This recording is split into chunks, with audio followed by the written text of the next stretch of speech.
Selamat pagi Bapak atau Ibu dosen dan teman-teman semua. Kami dari kelompok 55 akan mempresentasikan tentang apakah investor menunjukkan bias perilaku dalam pengambilan keputusan investasi. Nah, sebelum kita masuk lebih dalam mengenai materi kali ini, saya mau menjelaskan terlebih dahulu mengenai apa itu trading dan investing. Trading ini biasanya dilakukan oleh investor untuk memperoleh return dengan cepat. Sedangkan investing dilakukan oleh investor untuk memperoleh optimal returns dalam bentuk cash flow dan capital gain. Apabila trading ini dilakukan dalam jangka pendek, maka dalam hal investing ini dilakukan dalam jangka panjang oleh investor. Dalam hal ini, kita akan lebih berfokus pada investasi, di mana yang kita pelajari ini akan membuat kita dapat mendeskripsikan beberapa bias dalam mengambil keputusan investasi di bidang behavioral finance. Terdapat pula pendekatan, temuan batasan atau implikasi penelitian, implikasi praktis, implikasi sosial, dan nilai yang dijelaskan nanti di slide selanjutnya. Nah, perlu diketahui juga bahwa yang dibahas saat ini tidak hanya berfokus pada prinsip dasar keuangan, tetapi juga menjelaskan beberapa konsep dan teori keuangan perilaku yang muncul, serta bagaimana kita bisa meminimalkan pengaruh bias dalam pengambilan keputusan. Nah, manajemen keuangan biasanya dikenal sebagai seni manajemen yang telah menjadi garis hidup sistem ekonomi. Beberapa teori dan asumsi juga dikemukakan oleh para sarjana dalam menjelaskan fungsi model keuangan. Tetapi ironisnya, perdagangan dan investasi dianggap sebagai hal yang dapat dipertukarkan. Seperti tadi yang sudah dijelaskan, investasi dibagi menjadi dua, yaitu jangka panjang dan jangka pendek, yang dapat memberikan investor keuntungan pada arus kas ataupun modal. Dalam melakukan investasi, memang terdapat prosedur yang kompleks yang disebabkan oleh perilaku pasar saham yang menunjukkan emosi dan pola perilaku yang bermacam-macam saat mengambil keputusan investasi tersebut. Nah, akibat dari emosi dan perilaku investor yang muncul ini dapat membuat kompleksitas menjadi lebih tinggi atau meningkat, sehingga pada akhirnya investor membuat keputusan yang irasional. Teori portofolio modern menyatakan bahwa pasar saham efisien dan investor rasional. Teori portofolio modern merupakan teori yang menyatakan bahwa karena adanya ketidakpastian di pasar saham, preferensi investor dapat diukur dengan menggunakan bantuan rata-rata dan varians pengembalian. Trade-off keuangan modern ditunjukkan dalam 3 hal, yaitu yang pertama ada expected utility theory atau teori utilitas modern. Yang kedua ada Markowitz approach yang membantu investor untuk mencapai posisi portofolio optimal dan menjelaskan bagaimana diversifikasi dapat mengurangi risiko. Yang ketiga ada capital asset pricing model. Nah, namun efisiensi pasar saham yang dimaksud dalam teori portofolio modern ini masih dipertanyakan karena ada beberapa anomali yang masih tidak dapat dijawab oleh teori portofolio modern. Seperti kenapa ada gelembung di pasar saham? Nah, gelembung yang dimaksud di sini adalah kenaikan harga saham yang meningkat secara signifikan tanpa didasari oleh kenaikan valuasi perusahaan yang sesuai. Selanjutnya, ada 4 pertanyaan yang merupakan contoh anomali lain yang masih tidak dapat dijawab oleh teori portofolio modern. Ternyata jawaban atas pertanyaan-pertanyaan ini dapat ditemukan jika memahami dan mempelajari kondisi psikologi dari investor. Karena kondisi pasar saham sempurna seperti yang dibahas dalam berbagai buku keuangan dan buku ekonomi tidak selalu berlaku di pasar saham real. Solusi untuk masalah ini berupa behavioral finance yang mulai muncul di bidang keuangan. Behavioral finance telah menjawab dan menjelaskan beberapa alasan mengapa perubahan perilaku pada investor terjadi sehingga investor dapat membuat keputusan yang irasional. Munculnya berbagai penjelasan mengenai perubahan pasar saham dan penetapan harga saham yang tidak dapat diprediksi ternyata bertentangan dengan teori investor rasional dan teori efisiensi pasar, sehingga banyak peneliti yang melakukan research mengenai hal ini. Pada tahun 1979, ada Kahneman and Tversky yang menulis paper mengenai behavioral bias yang berjudul Prospect Theory, An Analysis of Decision Under Risk, yang menjelaskan bagaimana investor membuat keputusan berdasarkan alternatif probabilistik yang melibatkan risiko ketika kemungkinan hasil keputusan investasi diketahui.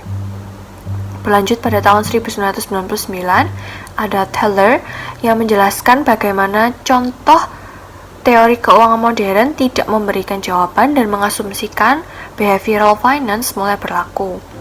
Ada 5 bidang di mana perilaku investor di pasar saham dapat berbeda dari apa yang dijelaskan oleh teori keuangan, yaitu bidang volume, volatilitas, dividen, prediksi, dan teka-teki premium ekuitas. Selanjutnya, pada tahun 2003, ada Shiller yang menjelaskan pola investasi investor ditemukan dengan bantuan behavioral finance. Berlanjut pada tahun 2011, ada Caginald and DeSantis yang menyatakan bahwa sifat investasi dan investor di pasar saham adalah faktor pendorong efisiensi pasar itu sendiri. Pada tahun 2012, ada Merchant yang mengidentifikasi bahwa irasionalitas perilaku manusia itu berlaku dalam bentuk bias. Pada tahun 2015, ada Neyer and Anthony yang mengatakan bahwa behavioral finance bukan merupakan pengganti teori keuangan klasik, tetapi sebagai sarana untuk memahami perilaku investor yang tidak rasional dan alasan mengapa rise and fall dapat terjadi secara tiba-tiba di pasar saham. Terdapat beberapa faktor yang dapat mempengaruhi keputusan investasi. Yang pertama adalah adanya informasi lengkap tentang penetapan harga aset, harga efek di pasar, prospek perusahaan di masa depan, dan pedoman dari pemerintah untuk berinvestasi. Yang kedua adalah adanya pengaruh dari potensial dan emotional outcomes. Seorang investor seharusnya bertindak sesuai dengan situasi yang dihadapi. Salah satu caranya dengan menggabungkan konsep psikologi dan keuangan. Hal tersebut menjelaskan bahwa strategi investasi harus dilakukan dengan tetap memperhatikan prinsip behavioral finance agar dapat meningkatkan keuntungan dan menghindari kerugian. Investor rasional akan menyadari peluang yang tidak disadari oleh investor irasional untuk berinvestasi pada sekuritas yang menguntungkan. Behavioral biases. Ada overconfidence yang merupakan saat di mana seseorang merasa sangat optimis pada hasil trading dan mengira bahwa informasi yang mereka miliki sudah memadai untuk mengambil keputusan investasi yang baik. Lalu ada disposition effect, merupakan saat di mana investor menjual saham yang menguntungkan di awal untuk mendapat keuntungan dan menahan saham yang rugi untuk menghindari kerugian. Kemudian ada herding effect, adalah saat investor akan cenderung untuk mengikuti keputusan investor lain.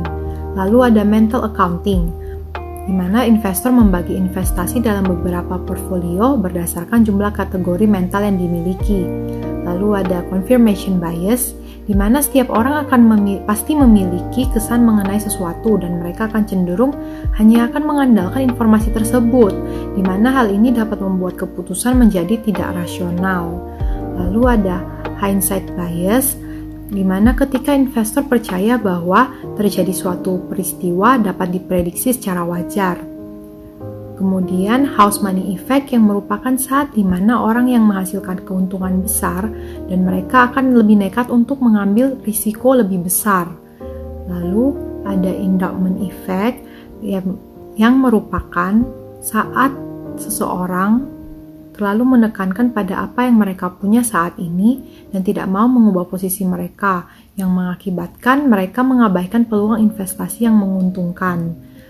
Lalu ada loss aversion yang terjadi karena setiap orang bisa bereaksi berbeda pada kerugian yang dijamin dan keuntungan yang terjamin. Lalu ada framing, di mana informasi dapat diberikan pada investor dalam bingkai positif yang akan membuat investor menghindari risiko untuk mendapatkan keuntungan, tapi juga dapat dalam bingkai negatif yang akan membuat investor bersedia mengambil risiko untuk menghindari kerugian. Lalu ada home bias, yang merupakan keadaan di mana investor menanam modal pada perusahaan dalam negeri meskipun hasilnya lebih rendah dibandingkan perusahaan internasional. Kemudian selanjutnya ada self-attribution bias, yaitu orang yang menghubungkan kesuksesan mereka dengan kerja keras dan kecerdasannya sendiri, serta menyalahkan kegagalannya kepada orang lain atau faktor luar lainnya. Selanjutnya ada conservatism bias, yaitu orang yang berpegang pada keyakinan mereka sendiri dan tidak mau menerima informasi yang mungkin berguna untuk pengambilan keputusan. Selanjutnya ada regret aversion, yaitu ketika orang menyesali suatu keputusan yang akan berdampak lebih besar pada keputusan di masa depan. Mereka termotivasi untuk mengambil resiko yang besar atau menolak resiko untuk menghindari penyesalan di masa depan. Kemudian selanjutnya ada recency, yaitu keputusan investor yang didasarkan pada berita baru-baru ini dan mengabaikan informasi lama yang mungkin berguna. Selanjutnya ada anchoring, yaitu investor membuat penilaian atas informasi dasar yang mereka terima dan kemudian mendasarkan keputusan atas informasi masa lalu. Yang terakhir ada representativeness, yaitu menilai karakteristik suatu peristiwa atau objek dan menganggapnya serupa dengan peristiwa atau objek lainnya.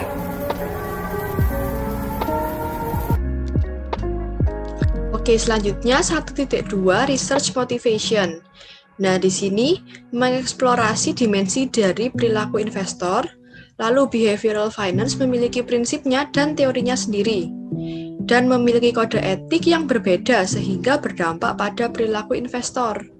Lalu memuat bukti yang kuat dan dukungan teori yang ekstrim, menyediakan solusi terkait ambiguitas harga dari nilai fundamentalnya, memungkinkan untuk dipahami meskipun termasuk subjek baru, serta fundamental dari perilaku investor mencakup level individu dan level perusahaan.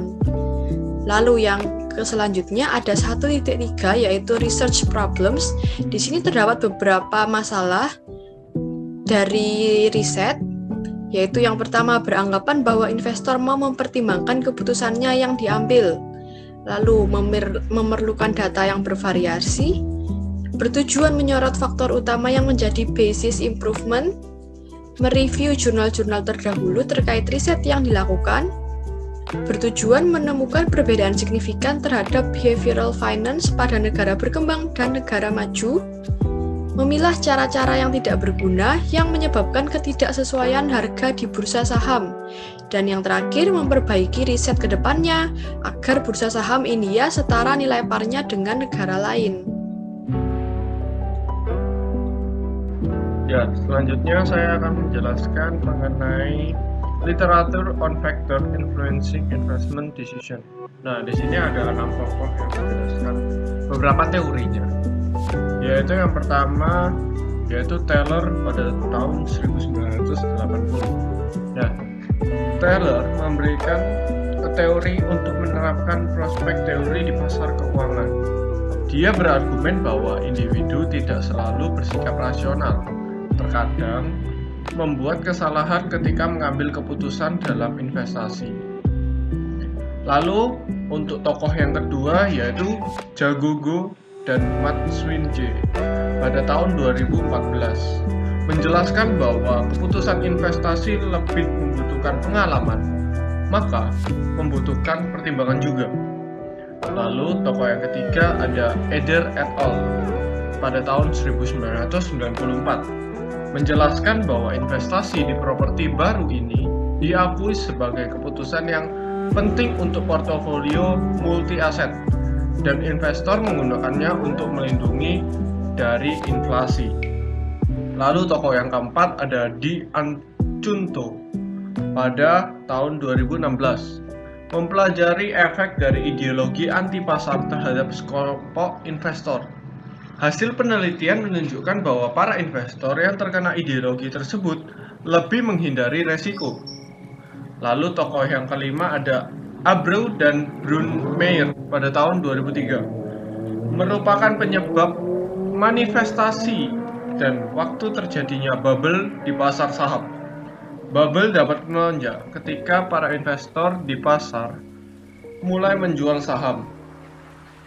Nah, yang keenam ada Papadovansilaki et al. Pada tahun 2015. Dia menguji hubungan antara early gains dan kehilangan pada investasi dan berefek pada keputusan investasi selanjutnya.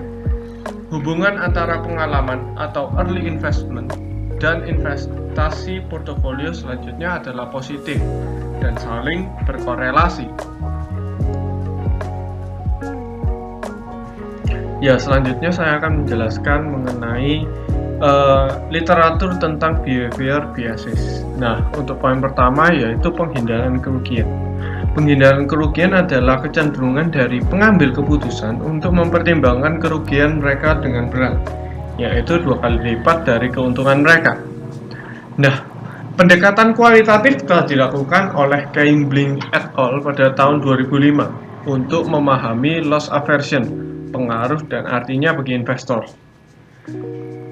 Nah, untuk poin kedua yaitu konsep metabolic loss aversion. Nah, istilah metabolic mengacu pada investor yang melakukan investasi jangka panjang namun lebih menyukai keuntungan maupun kerugian jangka pendek. Loss aversion adalah kecenderungan yang dimiliki oleh pengambil keputusan yang menimbang kerugian 2 kali lipat lebih berat dibanding keuntungan. Hal ini dipelajari oleh Godet et al. Pada tahun 2005 yang menunjukkan bahwa pengaruh familiar, tujuan investasi, dimensi risiko, perasaan bersalah, rasionalitas, ketakutan, dan kesedihan merupakan faktor-faktor yang mempengaruhi perasaan keengganan merugi, sedangkan berdasarkan penelitian Campbell et al. Pada tahun 2005 mengatakan bahwa perasaan yang terkait dengan loss aversion diatur ke dalam beberapa kategori seperti pengaruh familiar pada pengambilan keputusan investasi, keuangan dan investasi kendaraan, kerugian dan resiko bersalah, mekanisme pertahanan dan rasionalitas, kesedihan, kekuatan dan kebencian. Lalu untuk poin ketiga yaitu hoarding behavior yang digunakan oleh investor di pasar saham Cina.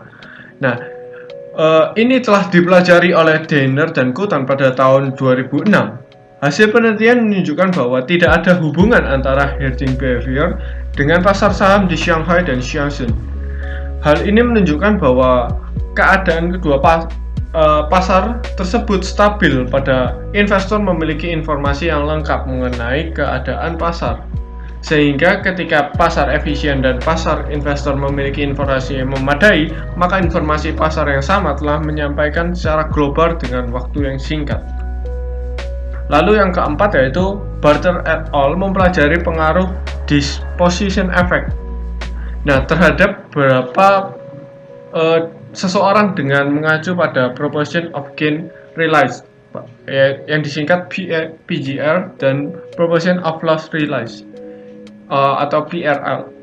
Perbedaan yang besar antara PGR dan PRL merupakan kecenderungan investor memperoleh keuntungan maupun kerugian yang lebih besar. Nah, untuk poin kelima, Gather et al. Pada tahun 2014 menyatakan bahwa investor akan lebih berani mengambil resiko apabila data yang memberikan dalam bentuk absolut dibandingkan dengan rate of return-nya. Hal ini mengakibatkan karena adanya funding effect pada perilaku investor. Nuogugu pada tahun 2010 berpendapat bahwa terdapat ketidakefisienan pada NPV dan IRR karena terdapat perbedaan pada nilai pasar dan nilai saat ini. Lalu yang keenam, Daniel et al. Pada tahun 1998 berfokus pada efek bias, yaitu investor yang terlalu percaya diri dan bias self-attrition pada pasar sekuritas. Efek bias ini telah diidentifikasi oleh dampaknya pada korelasi otomatis, pengembalian volatilitas, dan pola berdasarkan pengembalian masa lalu dan masa depan. Lalu untuk poin selanjutnya, Glaser dan Weber pada tahun 2007 menyimpulkan bahwa kepercayaan diri yang berlebih tidak berhubungan dengan volume perdagangan ketika diukur dengan pernyataan yang terkalibrasi. Selanjutnya, Omdi pada tahun 2016 menyatakan bahwa ketidaktahuan, pengaruh teman sebaya, informasi media, dan rekomendasi broker memiliki pengaruh yang signifikan terhadap keputusan untuk berinvestasi. Menurut Mohlam tahun 2013, investor akan memiliki berinvestasi di perusahaan domestik karena pengumpulan pajak relatif lebih mudah.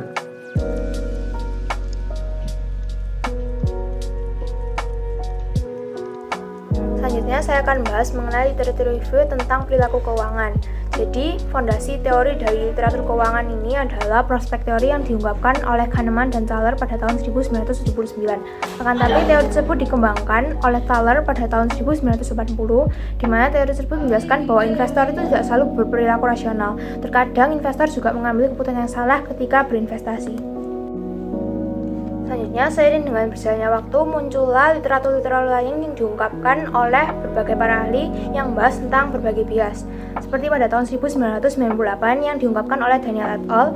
Yang membahas bahwa overconfidence dapat mempengaruhi keputusan investor dalam berinvestasi. Selanjutnya, pada tahun 2008, ada Chen yang mengungkapkan efek disposisi dan pengaruhnya pada pengambilan keputusan para investor. Kemudian juga ada Chandra pada tahun 2008 yang mengungkapkan bahwa faktor perilaku yang mempengaruhi pengambilan keputusan investasi harus dipertimbangkan sebagai faktor resiko. Selanjutnya pada tahun 2013 ada Laxmi et al. Yang membahas lebih dalam mengenai keberadaan bias dan dampaknya pada long-term investor maupun short-term investor. Dan yang terakhir, pada tahun 2013 juga ada Brundin dan Gustafsson yang membahas mengenai perilaku emosional investor yang dapat mempengaruhi pengambilan keputusan dalam berinvestasi. Literatur on multiple bias. Yang pertama, berdasarkan penelitian Sadi et al. 2011, menyatakan bahwa penting untuk mengetahui penyimpangan dari keputusan rasional dikarenakan faktor kepribadian. Jadi, adanya laporan bertujuan untuk menjembatani kesenjangan antar kepribadian dan bias persepsi para investor dan membimbing para investor untuk mengambil keputusan terbaik untuk tujuan jangka panjangnya. Yang kedua, Chandra 2008 juga mempelajari beberapa faktor kepribadian dan menemukan bahwa faktor heuristik memiliki dampak yang lebih kuat terhadap keputusan investor dibandingkan bias. Lalu yang ketiga, Laxmi et al. 2013 menyatakan bahwa long-term investor menunjukkan kecenderungan untuk terlalu percaya diri, sedangkan kebanyakan dari short-term investor mengikuti keputusan investasi yang sama. Lalu yang keempat, Brundin dan Gustafsson 2013 menyatakan bahwa keputusan para entrepreneur sangat dipengaruhi oleh perasaan emosional investor dan bahwa reaksi emosional para investor merupakan dasar untuk memutuskan atau melanjutkan investasi atau tidak. Lalu yang kelima, Kengataran 2014 menemukan bahwa herding, heuristik, pasar, dan prospek tidak punya pengaruh positif terhadap kinerja investor. Lalu yang keenam, Kavaya 2014 menunjukkan jika investor yang memiliki bias tidak bisa mengambil keputusan yang rasional, maka tingkat return yang akan diterima lebih rendah daripada yang diperkirakan. Lalu yang ketujuh, Bakar dan Yi 2015 bahwa overconfidence, conservatism, dan availability bias memiliki pengaruh yang signifikan terhadap pengambilan keputusan investor. Ditambah lagi, terungkap bahwa perbedaan gender juga memiliki dampak signifikan terhadap pengambilan keputusan. Lalu yang ke-8, Hayat dan Anwar 2016. Hasilnya menunjukkan literasi finansial mengurangi perilaku herding namun meningkatkan kepercayaan diri berlebihan pada investor. Lalu yang ke-9, Arendt et al. 2016 menyatakan bahwa home bias terkait dengan informasi dan budaya, efek disposisi, muncul karena adanya tingkat percaya diri terlalu tinggi dan pengalaman. Juga herding efek dipengaruhi oleh informasi yang dipublikasikan dan perlindungan reputasi dan karir. Literatur on Academic Understanding of Behavioral Finance. Yang pertama, Ricciardi dan Simon 2000 menargetkan peneliti baru dan muda dengan menjelaskan teori prospek, teori penyesalan, financial cognitive dissonance, dan daftar istilah penting dalam behavioral finance. Lalu yang kedua, Subramaniam 2008 menyediakan beberapa sintesis dasar dari literatur tentang teori-teori mengenai behavioral finance. Lalu yang ketiga, Ricciardi 2006 menyediakan wawasan bagi sarjana dan akademisi baru di area behavioral finance. Lalu yang keempat, Kumar dan Goyal 2015 memberikan tinjauan pustaka yang sistematis tentang 4 jenis bias yang berfokus pada investor individual dan menyediakan informasi mengenai makalah yang sering digunakan untuk mempelajari behavioral finance. Lalu yang kelima, Wang et al. 2016 memberikan ringkasan makalah yang sudah dipublikasi 20 tahun terakhir untuk memberikan gambaran rinci tentang pekerjaan di bidang ini. Berikut merupakan faktor penyebab terjadinya perbedaan pola investasi. Berikut merupakan hubungan antara pengalaman dengan investasi. Literatur pertama yaitu Bednaruk dan Simonov tahun 2015 yang menemukan bahwa investor kaya dan berpengalaman memilih untuk berinvestasi sendiri dibanding meminta bantuan advisor. Kemudian yang kedua, ada Gupta dan Ahmed tahun 2016. Pakar keuangan tidak memiliki kinerja yang lebih baik dibandingkan yang lain. Dan kinerja manajer investasi sama dengan investor yang individu. Manajer menunjukkan efek disposisi, tetapi reksadana tidak menunjukkan efek disposisi. Kemudian ada literatur yang ketiga, yaitu menurut Confis dan Siegel tahun 2014 yang melakukan percobaan pada kembar di Swedia dan menemukan bahwa perbedaan aspek dan perilaku investasi berdasarkan kesamaan genetik di antara investor. Kecenderungan genetik dapat dikurangi dengan adanya pengalaman. Kemudian ada literatur berikutnya yaitu menurut Chen et al. Pada tahun 2007 menyimpulkan bahwa investor yang tidak berpengalaman kurang rentan terhadap bias. Kemudian ada menurut Harvard tahun 2008 yang mengemukakan bahwa manajer dengan masalah persepsi resiko tinggi menerbitkan lebih banyak debt instrumen daripada manajer yang tidak bias. Mereka bersedia mengambil resiko lebih dan menggunakan pengalaman mereka dalam memilih instrumen. Dan yang literatur terakhir menurut Feng dan Sissos tahun 2005 mengatakan investor yang canggih kurang rentan terhadap resiko dan adanya pengalaman dapat mengurangi resiko menjadi 72%. Keengganan investor untuk merealisasikan kerugian dapat dihilangkan. Tidak ada pengalaman yang bisa menghilangkan kecenderungan untuk merealisasi untung. Kemudian, literatur mengenai pekerjaan dan pendidikan. Dari segi pekerjaan, orang yang bekerja dalam perusahaan itu lebih memilih sekuritas yang besar karena memiliki pendapatan yang konsisten. Sedangkan para home workers lebih memilih sekuritas yang rendah karena memiliki pendapatan yang tidak konsisten. Dari segi pendidikan, di mana pasca sarjana lebih memilih sekuritas yang besar dibandingkan dengan sarjana ataupun dokter. Kemudian literatur mengenai perbedaan gender yang berisikan di mana pria dan wanita memiliki perbedaan dalam perilaku investasinya, sehingga kelompok dengan pria dan wanita akan lebih rasional dalam melakukan investasi. Kemudian budaya dan kinerja investor. Investor rasional cenderung mengungguli pasar saham secara keseluruhan, tapi melawan keputusan investor irasional karena tidak diinginkan dari sudut pandang masyarakat. Kemudian dari literatur emosi investor.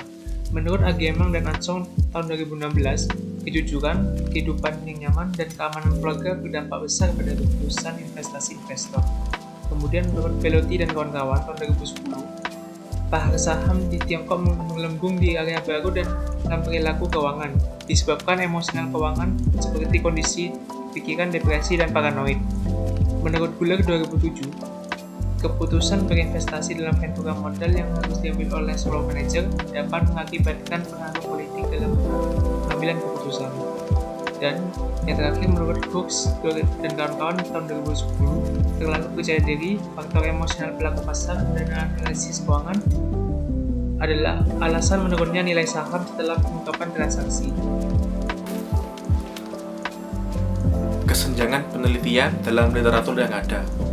Yang pertama ada Chrysler dan Maciejowski pada tahun 2002. Dampak bias kepercayaan berlebihan pada investor adalah menjadi tidak terlalu percaya diri. Yang kedua ada Demirer dan Kutan tahun 2006. Cross-sectional standard deviation dapat digunakan untuk mencari perilaku menggiring dalam konteks investor lain di pasar saham yang berbeda. Lalu ada Kothari tahun 2006 menjelaskan hubungan tingkat diskonto dan kejutan pendapatan, namun perlu dipelajari lebih lanjut untuk mengetahui hubungan antara faktor-faktor pasar yang mempengaruhi penghasilan selain harga diskon.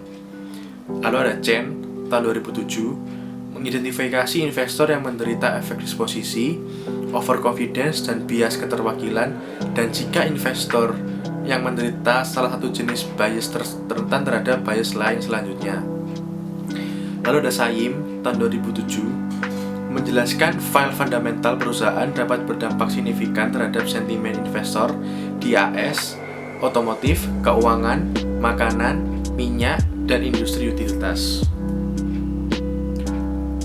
Selanjutnya ada Pak dan Mahmud tahun 2015 mempelajari perilaku keuangan siswa berkaitan dengan kepribadian mereka dan menemukan investor dengan tipe kepribadian yang bervariasi menunjukkan perilaku toleransi risiko yang beragam.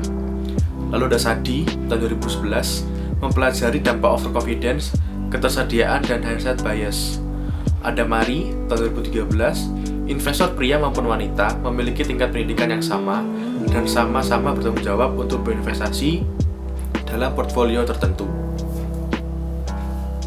Menurut Muhlam, pada tahun 2013 menunjukkan bahwa investor lebih menyukai ekuitas domestik dan berinvestasi dalam portofolio yang berisiko dalam hal pajak luar negeri daripada pajak dalam negeri atas pendapatan dividen asing. Menurut Kafayat, pada tahun 2014, self-attribution dan overconfidence menyebabkan optimisme berlebihan pada investor dan akhirnya menghambat pengambilan keputusan yang rasional. Menurut Opran, pada tahun 2014, mengidentifikasi adanya optimisme, pesimisme, kepercayaan diri, dan rasionalitas pada investor Brazil dan Romania. Menurut Thoma, pada tahun 2015, mempelajari overconfidence, bias keterwakilan, efek disposisi, dan frekuensi pengaruh perdagangan pada usia investor. Menurut Tek dan kawan-kawan, pada tahun 2016, menemukan perbedaan tingkat bias di antara investor Turki berdasarkan jenis kelamin dan usia. Menurut Fuhman dan kawan-kawan, pada tahun 2016, menunjukkan bahwa investor cenderung melakukan investasi sekuritas dengan kecenderungan pajak yang lebih rendah. Menurut Ahsan dan Malik, pada tahun 2016, menemukan bahwa bias konservatisme belum memainkan peran modernisasi dalam hubungan antara ciri-ciri kepribadian dan manajemen investasi. Menurut Susa dan Tony, pada tahun 2016, menemukan pengaruh faktor penentu sikap berbeda dengan karakteristik demografi dan juga berbeda dan pengaruhnya pada menggiring tingkah laku investor. Research metodologi. Research objektif. Tujuan penelitian berdasarkan kesenjangan dalam literatur yang ada. Yang pertama, memahami perbedaan teori perilaku keuangan dan teori keuangan tradisional. Kedua, mengeksplorasi penulis yang telah memberikan kontribusi. Ketiga, mengkategorikan bias yang mempengaruhi investor dan mengidentifikasi penyebabnya. 4. Mempelajari dampak bias terkait dengan faktor demografis. 5. Memberi solusi dan meminimalkan atas efek merugikan dari bias pada keputusan investasi serta menghindari masalah dalam keputusan investasi. 6. Memberi wawasan tentang penerapan perilaku keuangan dan menemukannya daerah yang sesuai untuk memfokuskan prospek penelitian di bidang perilaku keuangan. Next, ada 4.2 metodologi. Metodologi. Pada umumnya, dasar penelitian menggunakan review literatur. Kata kunci yang digunakan yaitu bias perilaku dan investasi keputusan. Hal ini bertujuan untuk menghubungkan pengaruh bias terhadap investasi. Beberapa metodologi digunakan oleh para peneliti untuk meninjau literatur yang sudah ada dan mengumpulkan beberapa data primer untuk studi atau melakukan survei empiris dan terbaru untuk mendapatkan hasil yang diinginkan. Sekian presentasi dari kelompok kami, terima kasih.